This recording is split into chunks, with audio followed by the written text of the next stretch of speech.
비호외전은 요동대협 호일도의 하인이었던 병사가 과거 회상을 하면서 시작합니다.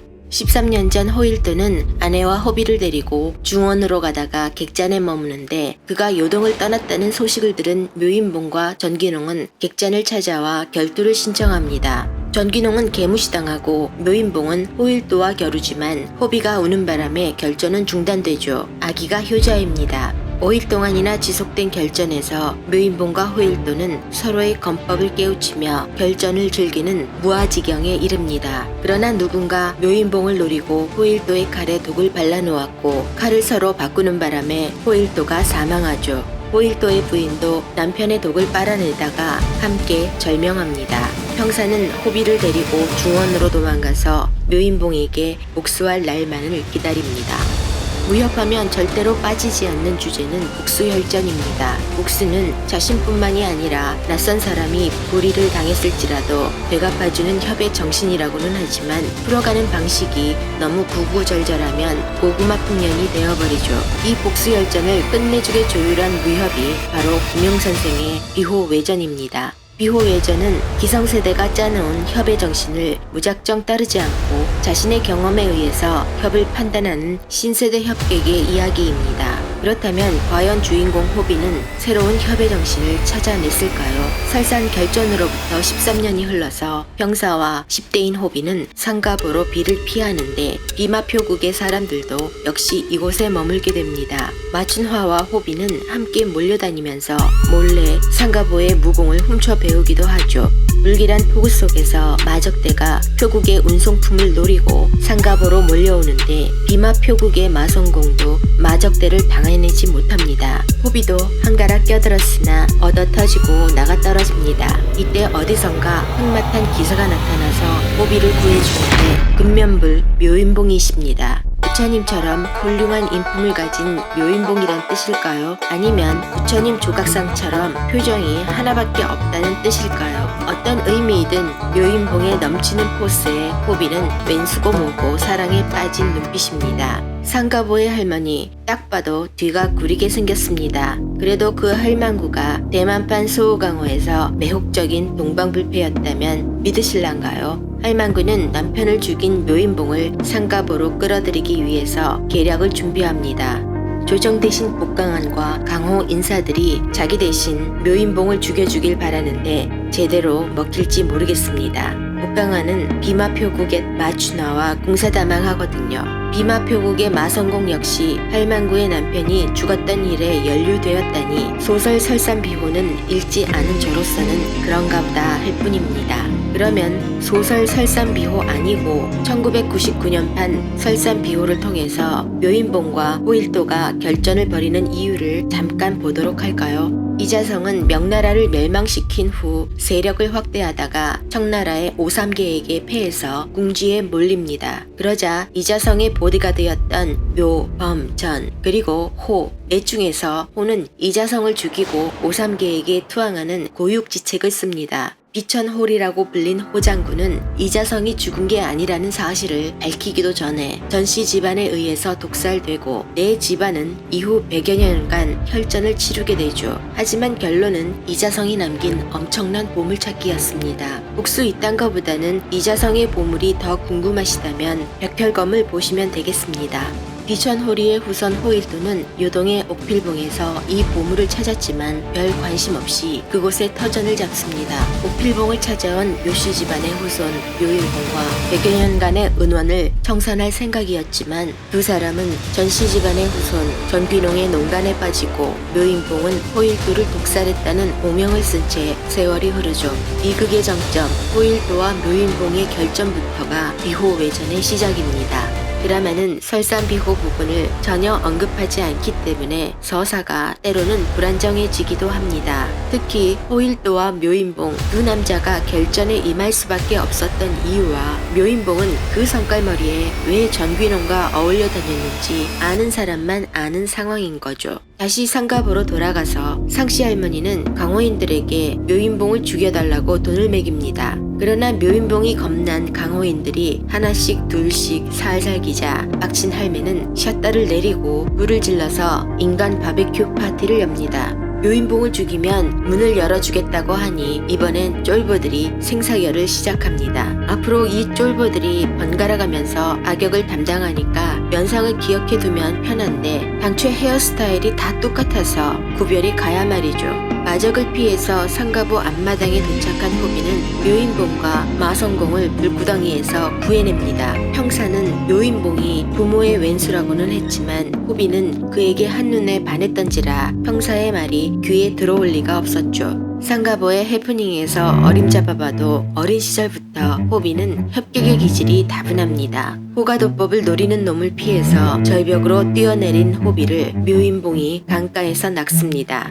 호비는 고량주를 몽땅 퍼마시는 객기를 부리며 심술을 떨지만 묘인봉은 그가 귀여워 죽습니다. 호비가 까불어봤자죠. 묘인봉과 호비가 인간적인 교감을 쌓는 부분은 이때부터입니다. 비호외전의 하이라이트는 중년의 묘인봉과 그보다 어린 호비가 쌓아가는 만리장성인데 드라마는 오래된 연인처럼 무미건조하게 두 사람을 다루죠. 묘인봉이 눈을 다쳤을 때도 호비는 별 갈등 없이 그를 도와주고 또 그의 눈을 치료하기 위해 북수야광을 찾아 사라집니다. 서로 바빠서 만나는 시간이 거의 없다는 얘기입니다. 극 초반에 시청자를 확실히 낚아채야 한다는 상업적인 논리는 비호외전에서도 적용됩니다. 비호외전이 택한 방법은 강렬한 액션 떡밥인데 여기에 저처럼 콕 꿰인 사람 많을 겁니다. 김용의 작품에서 호일도와 묘인봉의 결정과 의천도령기의 광명정 전투 그리고 신조협녀에서 홍칠공과 구양봉의 설산결투가 가장 간지나는 장면이고 보니 어떻게 만들어도 기본 점수는 따고 들어가죠. 와이어는 좀 썼을지라도 CG도 없고 카메라 조작도 없는 두 대협의 결전을 비롯해서 비호외전의 모든 액션은 이 드라마를 끝까지 보게 만드는 핵심 중의 핵심입니다. 서거문그록의 주축이었던 조반산도 잠깐 등장해서 호비에게 태극권을 전수해주기도 하는데 무당의 장사풍과 장무기가 떠오르는 장면이죠. 한편 태극문의 딸이라는 소녀는 여기에서부터 등장해서 끝까지 오지랖을 떠는데 얘는 보아하니 2007년판 비호외전에 나온 묘인봉의 딸 묘양란을 변형시킨 인물입니다. 그때 묘양란의 악몽이 되살아나니까 저리 꺼지세요. 김용의 작품은 외세의 침략이 있으면 꼭 영웅이 나타나서 상황을 타개해 나갑니다. 그 대표적인 곽정과 양과 그리고 장무기가 있죠. 그러나 장무기는 명나라를 세우는데 은근히 한 몫을 하지만 주원장에게 이용당하는 호구가 되고 맙니다. 근데 청에 이르면서 김용 작품에서 영웅의 모습은 자취를 감춰버립니다. 이소보와 같은 비열한 주인공이 등장하더니 드디어 온갖 성격의 짬뽕인 우리의 호비가 출연하죠. 어린 호비는 어른 못지않게 정의롭고 커서도 동일한 성품을 이어가지만 앞뒤 재지 않고 번지점프 했던 것처럼 여전히 즉흥적입니다. 호비의 의지가 거룩하다 해도 무모하기 짝이 없고 천하의 비열한 놈 봉천남을 믿는 띨빵한 짓을 저지르기도 합니다. 정영소의 책략이 없었다면 호비는 예전역에 죽었겠죠. 비호외전의 두뇌는 정영소 그리고 호비는 행동대원이라고 보면 되겠습니다. 호비는 아버지의 죽음을 파헤치는데도 그닥 열심이지 않습니다. 호비가 더 복수열전의 목마른 주인공이었다면 묘인봉과 최소 한 번이라도 더 결투를 벌였을 텐데 말입니다.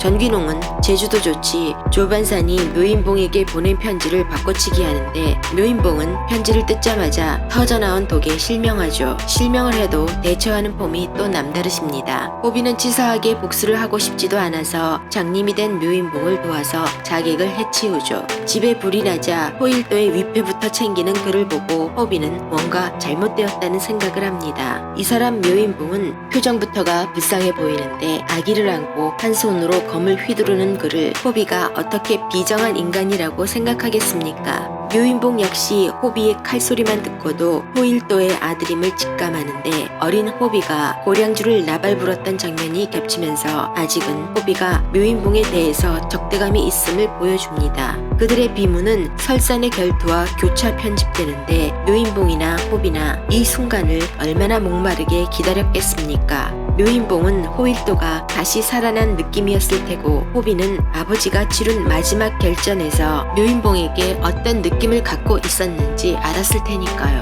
차가운 남자 묘인봉의 어두운 액션과 호비의 생기발랄한 액션은 서로 찰떡궁합이기도 합니다. 묘인봉은 아무런 변명도 하지 않고 자신을 죽이라고는 하지만 호비는 자신이 없습니다. 싸워서 이길 자신이 없는 것도 아니고 정말 아버지의 왼수인지 헷갈리는 차원은 더더군다나 아닙니다. 호비는 감정과 이성 사이에서 갈등합니다. 대협 중의 대협인 묘인봉을 사적인 원한으로 죽이는 건 말이 안 된다는 거시적인 안목이라고나 할까요? 강호의 영웅들에게 가장 큰 이슈는 무술의 달인이 되는 것이 아니라 협의 정신을 가슴에 품을 수 있는가인데 호비는 묘인봉과의 관계에서 항상 협을 먼저 생각한다는 점에서 영웅이라고 할 수 있겠죠. 협의 측면에서 본다면 호비는 천진난만한 영웅이지만 여자 문제는 이게 또 다른 겁니다. 호비뿐만이 아니라 천하의 묘인봉이 결혼 생활에 실패했던 거나 권력의 중심 복강안의 관계도 유사합니다. 하다못해 독수야광의 제자들도 막장 치정에 얽혀서 인생을 종치죠. 그 누구도 행복한 결말이 없는 무협한 아침 드라마가 비호외전입니다. 고구마 전개와 멘붕 결말의 원조하면 또 김용선생 아니겠습니까? 비호외전 첫 번째 멘붕은 호비의 애정전선입니다. 호비는 황비홍의 터전 불산에서 원자이를 만납니다. 원자이와 호비는 나쁜 놈 봉천남을 혼내주다가 정이 들어버리죠. 원자이의 본 직업은 스님이지만 복강안의 계략인 전국 장문인 대회를 망치라는 사부의 명령을 받고 강호로 나옵니다. 그녀는 출가인이니 호비가 건넨 사랑의 징표인 머리빗을 받지 못하고 떠나버릴 수밖에 없습니다. 그러기에 다이아 반지를 줬어야 했는데 말이죠. 혼자 남은 호비는 봉천남을 제거하려고 하는데 갑자기 원자이가 다시 나타나 방해를 합니다. 원자이가 왜 봉천남을 살려주라고 부탁하는지 이해하지 못하는 호비는 봉천남의 추격을 멈추지 않습니다. 사랑하는 여자가 애원하는데도 말을 듣지 않는 건 호비나 묘인봉이나 또이또이인데 사랑보다 정의가 우선인 강호인들에게 돌아오는 결과는 늘 호라비 신세입니다. 원자의 입장에서는 봉천남과의 혈연 관계도 괴롭고 호비와의 사랑 또한 떨쳐버리려고 머리를 깎고 스님으로 되돌아가죠. 전국 장문인 대회에서 헤어스타일이 완전히 바뀐 원자이를 본 호비는 멘붕에 빠집니다. 호비의 두 번째 여자 정영소는 어땠을까요? 호비는 묘인봉의 눈을 치료하기 위해 독수야광의 계곡으로 가서 정영소를 만납니다. 정영소는 호비의 인간성에 반하고 묘인봉의 눈을 치료해주다가 호비를 사랑하게 됩니다. 이 호비놈은 눈치 더럽게 없는 척 정영소와 의남매를 맺어서 방어막을 확실히 치면서도 발목을 붙들어 맵니다.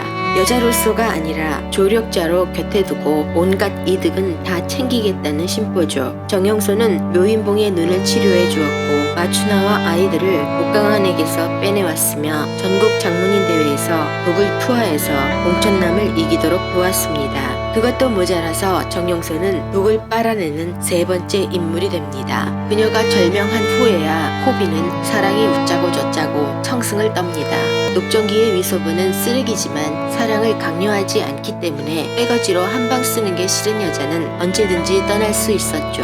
호비의 경우는 정영소와의 관계에서 어떤 선택이든지 할 수 있었는데도 불구하고 정영소가 새 출발을 할 기회조차 주지 않는 최악의 선택을 합니다. 애정 문제에 있어서 호비는 묘인봉의 와이프 남난의 남성 버전이죠. 99년판 설산비호의 경우 호비는 시련을 당할 때마다 지 성질을 못 이기고 그대로 주화 입마에 빠지는 대책 없는 인물이었습니다만 차라리 성깔 제대로인 그때 호비가 더 드라마틱합니다. 2022년의 호비는 평온하기까지 한데 전씨와 남난이 로맨스로 포장되었던 것처럼 호비도 자기의 끝판왕인 성깔을 철저하게 거세당한 케이스죠. 등장인물의 특징을 다 없애고 나면 김용 작품에서 무엇이 남을까요? 서사는 내 그럴 줄 알았다는 듯 무리 없이 흘러가지만 액션씬을 제외한다면 지극히 평범함을 벗어나지 못했습니다. 그러면 묘인봉은 왜 결혼 생활에 실패했을까요? 청나라 관료였던 남난의 아버지는 냉월보도 때문에 살해당합니다. 묘인봉은 아까 눈빛이 짜릿했던 남난을 구해주지만 자신도 남난의 응급처치 덕분에 중독을 면합니다. 남난은 두 번째 독을 빨아내는 여자인데 비호외전은 독을 빠는 여자에게 패티시가 있나 봅니다. 남나는 살아남기 위해서 묘인봉의 청혼에 응했습니다. 아버지가 무기력하게 죽는 것을 본 직후 남난의 눈에 묘인봉이 어떻게 보였을까요? 묘인봉이라는 이름만으로도 강호의 적수가 없는 이 남자의 그늘에 있어야 목숨을 부지할 수 있다는 본능이 깨어납니다. 묘인봉도 특별히 그녀를 사랑해서 결혼했다고는 볼 수 없는데 그는 남난이 독을 빨아내자 호일도의 아내가 독을 빨아내던 과거사를 오버랩시킵니다. 설산비호를 잠깐 컨닝한다면 호일도의 부인은 묘인봉의 이상적인 여성상이었거든요. 하지만 호일도의 부인과는 달리 남난은 강호인도 아니며 강호를 이해하지도 못하는데 무엇으로 공감대를 형성할 수 있었겠습니까? 말없는 남자 묘인봉을 탓할 수도 있겠지만 남난은 근본적으로 강호인을 혐오했습니다. 관료의 딸과 강호 영웅의 조합은 삐그덕거리기 시작합니다. 동상이몽인 두 사람 사이에서 딸이 태어났는데도 묘인봉은 호일도 죽음의 진상을 찾아서 길을 떠나버립니다. 전귀농의 집에 얹혀 살게 된 남난은 애 아빠를 그리워하면서도 전귀농과 맨날 라면 끓여 먹고 있는 중입니다. 그러다 날라온 톱 뉴스, 묘인봉이 죽었답니다. 물론 전귀농의 생구라죠. 남난은 또다시 먹고 살기 위해서 이번엔 말이 많은 전귀농과 살림을 차려봅니다. 원작에서 전귀농과 남난은 둘이 서로 싸대기 날리는 최상급 쓰레기들이었는데 이 드라마에선 유한낙수를 제대로 부었습니다. 전귀농과 남난의 애정 행각은 슬픈 주제곡까지 깔아주면서 질질 끄는데 묘인봉에게 그렇게 시간을 줬어 봐요. 마누라가 떠났겠나. 남편도 죽었겠다. 둘이 깨를 볶던 어느 날 묘인봉이 멀쩡히 다시 돌아오자 남난은 이혼을 요구하고 무협을 찍어야 할 묘인봉은 갑자기 사랑과 전쟁을 찍는 팔자가 되죠. 딸은 못 주니까 넌 꺼져도 됨 뭐 이런 심정이었겠습니다. 4주 후에 뵙겠습니다. 남난의 말실수 덕분에 냉월도를 차지한 전귀농은 장문인 대회에서 무림 맹주가 될 기대에 가슴이 설렙니다. 묘인봉은 언젠가는 강호를 떠나서 배추 장사도 할 수 있지만 전귀농은 죽었다 깨나도 강호를 떠나지 못할 위인이죠. 이 여자도 이제 전귀농이 절대로 귀농을 못할 것이라는 걸 알았습니다. 전귀농은 묘인봉을 아기 묘약난으로 위협하고 잡아들여서 자아랑스럽게 자기가 호일도의 칼에 독을 발랐다고 떠벌립니다. 남난은 묘인봉이 강호인이라 행복하지 않았는데 새 남편 전귀농은 강호인인데다가 시사반스까지 합니다. 남난은 쇠사슬을 끊으려고 길을 쓰는데 묘인봉은 왕년의 그녀가 독을 빨아냈던 것을 상기하며 다시 천하장사로 되돌아옵니다.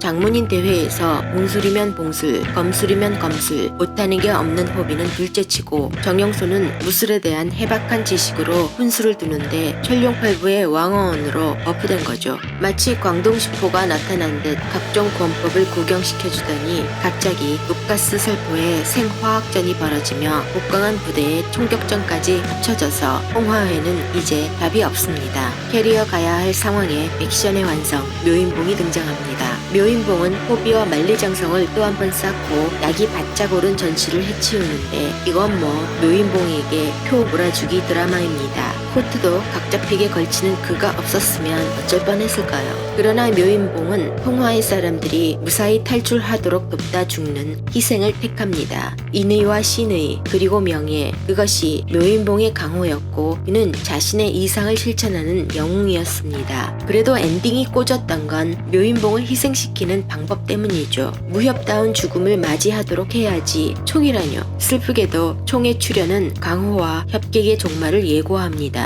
인디아나 존스에서 칼을 들고 결전의 폼을 잡던 남자에게 해리슨 포드가 귀찮다는 듯 총을 쏘아버리자 대굴대굴 구르면서 웃었던 기억이 납니다. 이게 웃을 장면이 아니었군요. 지금까지 강호풍운의 콜이었습니다. 시청해주셔서 감사합니다.